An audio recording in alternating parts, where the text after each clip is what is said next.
Assalamualaikum warahmatullahi wabarakatuh. Bismillahirrahmanirrahim. Alhamdulillah. Wassalatu wassalamu ala Rasulillah, amma ba'd. Ilahi anta maksudi wa ridhaka matlubi. Kepada saudara-saudaraku semuanya dimanapun berada, dalam kali ini kami akan menjelaskan tentang hakikatnya itu yang sampai kepada Allah Subhanahu wa taala. Isinya ibadahmu, hakikatnya ibadahmu itu yang sampai kepada Allah Subhanahu wa taala. Walaupun toh dengan demikian syariat kulit itu tetap dijaga karena munculnya isi, karena munculnya kulit dahulu.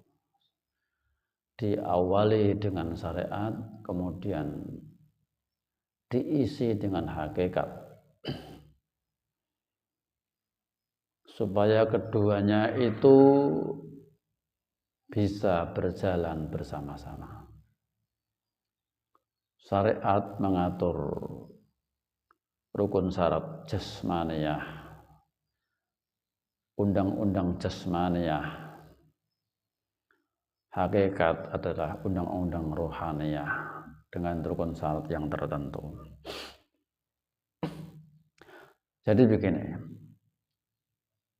yang sampai ke Allah Subhanahu wa taala itu tidak ibadah jasmanimu, itu tidak.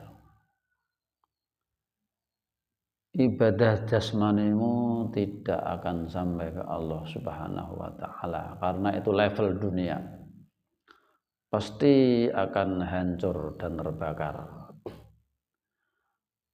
Rukuk sujudmu, bacaanmu itu tidak sampai ke Allah Subhanahu wa taala. Yang sampai adalah isinya, hakikatnya, atau nurnya. Yang sampai adalah nurnya, getarannya, gelombangnya, yang sampai kepada Allah Subhanahu wa taala. La yanalallaha luhumuha wala dima'uha walakin yanaluhu taqwa minkum. Ada ayat Al-Quran tentang korban. Dagingnya korban, darahnya korban, itu tidak sampai ke Allah Subhanahu wa taala.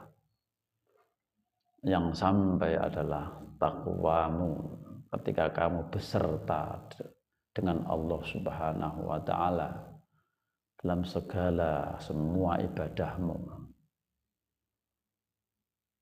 Itu begitu. Maka disiplin tentang syariat dan hakikat keduanya harus berjalan bersama-sama. Ada ayat, ya ayyuhalladzina amanu dkhulu fis-silmi kafah wala tattabi'u khutuwas syaitan innahu lakum aduwwum mubin. Wahai orang-orang yang beriman, masuklah ke Islam ini secara kafah, secara keseluruhan, lahir dan batin. Islam adalah syarat rukun zahiriyah atau undang-undang jasmaniyah. Mulai syahadat sampai haji dibuktikan secara jasmani pakai panca indera. Sedangkan iman, rukun iman adalah undang-undang rohaniyah, secara rohani. Tidak hanya sebatas keyakinan. Mulai rukun iman sampai takdir khairihi wa syarrihi minallah. Mengimani kepada Allah, malaikat Allah, kitab Allah, utusan rasul-rasul Allah. yang tidak menyebutkan satu persatu di antara para malaikat dan kitab dan rasul, itu artinya Rukun iman adalah qadim, yang di situ dilakukan oleh rohani. Bahwasanya iman tidak hanya sebatas keyakinan yang terhenti dalam akalmu saja, tapi iman adalah nur ilahiyah yang ditanamkan oleh guru mursyid dalam hatinya para murid-muridnya, sebagaimana diterangkan dalam surat Al-Hujurat ayat 14. Qalatil a'rabu amanna, orang Badui matur pada Rasulullah, ya Rasulullah, kita semua ini iman kepadamu. Jawab Rasulullah, kamu belum iman, kamu baru berserah diri, baru Islam. Iman belum ditanamkan dalam hatimu. Artinya iman adalah nur ilahiyah yang ditanamkan dalam hati itu, saudara-saudaraku semuanya.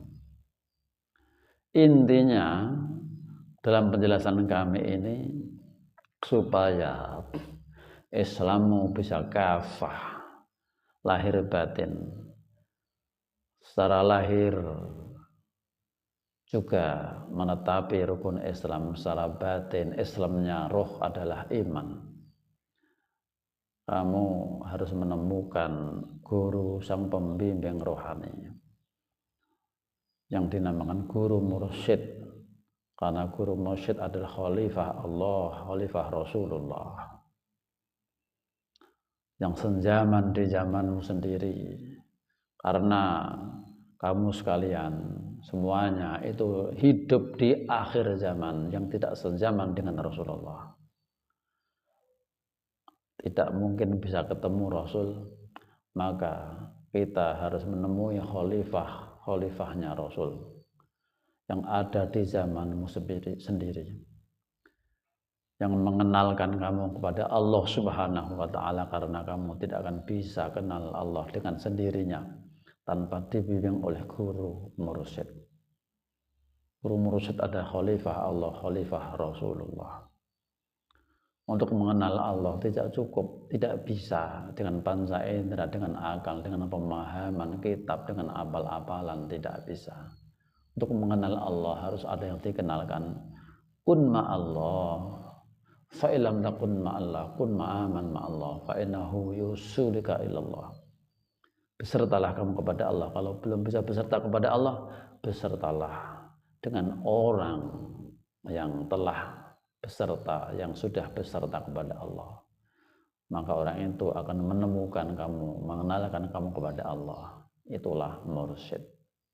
Waliyam mursyida, seorang manusia yang mendapat mandat dari Rasulullah secara rohani, secara jasmani juga ada sanadnya, secara rohani juga mendapatkan estafet nur ilahiyah yang namanya mursyid.